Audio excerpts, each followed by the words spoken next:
Hi there. Thank you so much for subscribing to the Literacy Nest YouTube channel. And I'm so happy to see you here today. Let's talk about different decodable text options. Now, just because you are following a systematic progression of skills, yay, if you are, doesn't mean that you cannot mix things up with the decodable practice that you can offer. And this is great for kids who want to try out different text formats. Some text formats might feel a little overwhelming for some students in your intervention settings, whereas other kids may need something that's presented in a different way to add a little more engagement and excitement to their reading practice. This is valuable decoding time practice for your students. We know they need it. We know they benefit from it. So what can we offer in different ways?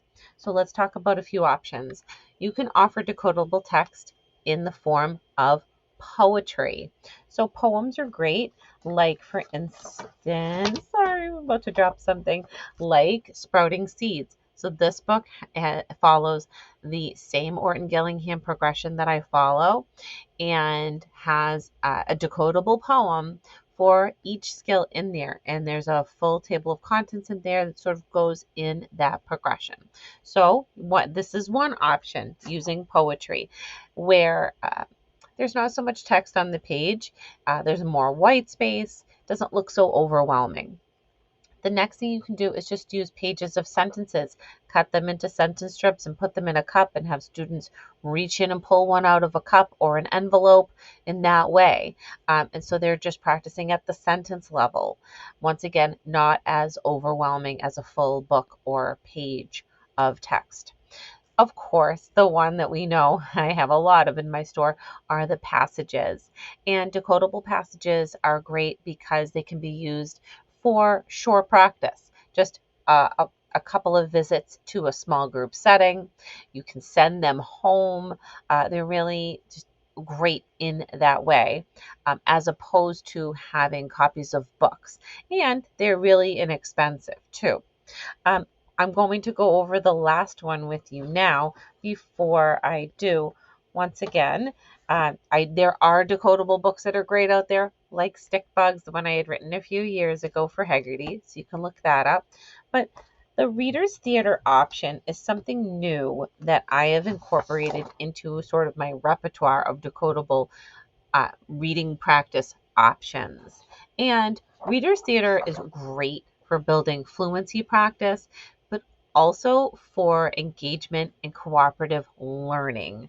So students love getting their speaking part where they can just focus on that one particular area of text rather than having to read the entire script, and practice reading that with accuracy and fluency and performing as well, so they can really get into the part if there's some silly speaking parts or maybe there's an angry character or something like that. So in the latest set of Reader's Theaters that I have, these are going to focus on the different syllable types. This one in particular is focusing on blends. So Sloth Trip gives a list of words that are incorporated in that story. It tells you who the characters are. It gives you the setting, and just as an option, there are some props that you could use if you really wanted to get into them. And then you'll notice that there's some text in italics. The italics text is really to either describe the setting or for an adult to read as part of the activity rather than a student. And then the speaking parts are all there and listed, and you can go through and have students highlight their part, and then they just have to practice that one speaking part. And when it's their turn, then they can perform it. So once again, that was Sloth Trip. I'll put the link to the new Reader's Theater sets. I have two different ones. This is the latest one in this video. But just keep in mind that there are lots of options for reading decodable text that will still give your students great practice. So Try one of these out. Let me know which ones your students enjoyed the most. I would love to hear from you, or if you have any suggestions for future decodable text ideas. Thanks so much for watching, and I'll see you next time.